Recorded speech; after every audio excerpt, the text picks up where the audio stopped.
कपड़ा सुखाने तथा दूध निकालने वाली मशीन किस सिद्धांत पर कार्य करता है? अपकेंद्रीय बल पर।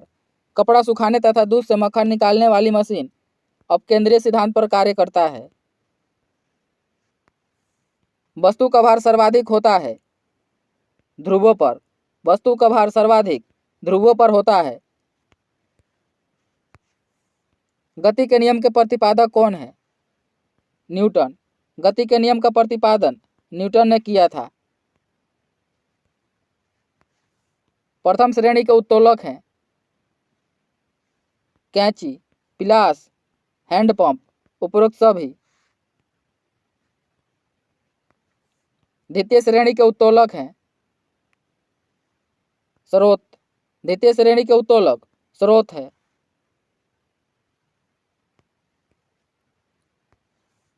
किस घर्षण का मान सबसे कम होता है?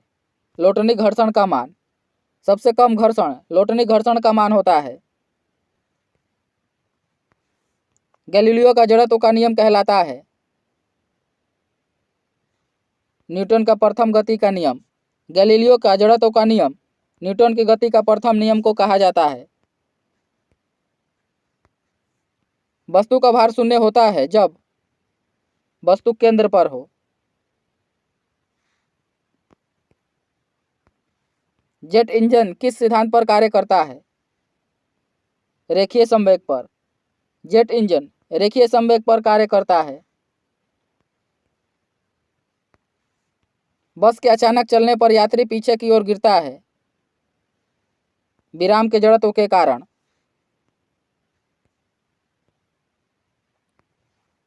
जड़त्व के नियम की खोज किसने किया था? गैलीलियो ने। जड़त्व के नियम की खोज गैलीलियो ने किया था।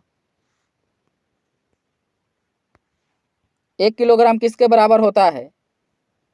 9.8 न्यूटन के बराबर। 1 किलोग्राम बराबर 9.8 न्यूटन के बराबर होता है। प्रक्षेप्य पथ कैसा होता है? परवलयाकार। प्रक्षेप्य पथ परवलयाकार होता है।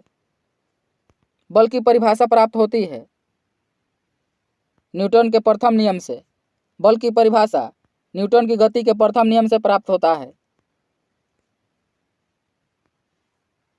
मशीनों में घर्षण को कम करने के लिए किसका प्रयोग किया जाता है? स्नेहक का। मशीनों में घर्षण को कम करने के लिए स्नेहक का प्रयोग किया जाता है। भार का मात्रक है न्यूटन। भार का एसआई मात्रक न्यूटन है। बल का व्यंजक प्राप्त होता है न्यूटन के द्वितीय गति के नियम से। बल का व्यंजक न्यूटन के गति के दूसरे नियम से प्राप्त होता है। प्रिंसिपिया पुस्तक के लेखक कौन है? न्यूटन। प्रिंसिपिया पुस्तक के लेखक न्यूटन है।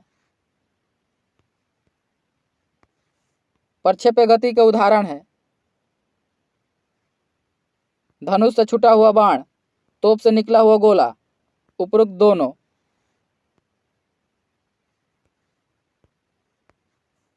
वस्तु के जड़त्व को मापन की इकाई क्या है? द्रव्यमान। वस्तु के जड़त्व के मापन की इकाई द्रव्यमान है।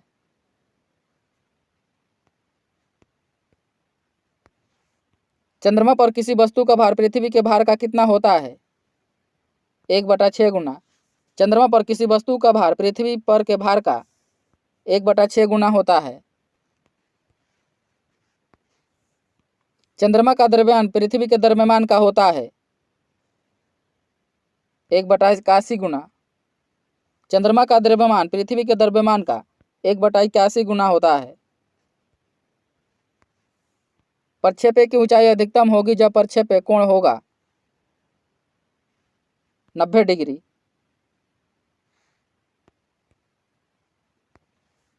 किसी वस्तु का भार पृथ्वी पर 600 न्यूटन है तो चंद्रमा पर उसका भार क्या होगा?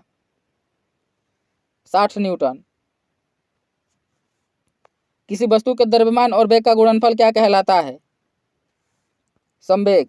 किसी वस्तु के द्रव्यमान और वेग का गुणनफल संवेग कहलाता है। कौन अभिकेंद्रीय बल का उदाहरण है? सूर्य की परिक्रमा करते हुए ग्रह। सर्कस में मौत का कुआं का खेल किसका उदाहरण है? अपकेंद्रीय बल का। वाहनों में स्नेहकों का प्रयोग किया जाता है घर्षण कम करने के लिए।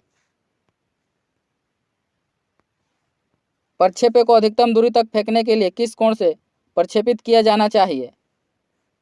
45 डिग्री से। चिमटा किस श्रेणी के उत्तोलक का उदाहरण है? तृतीय श्रेणी का।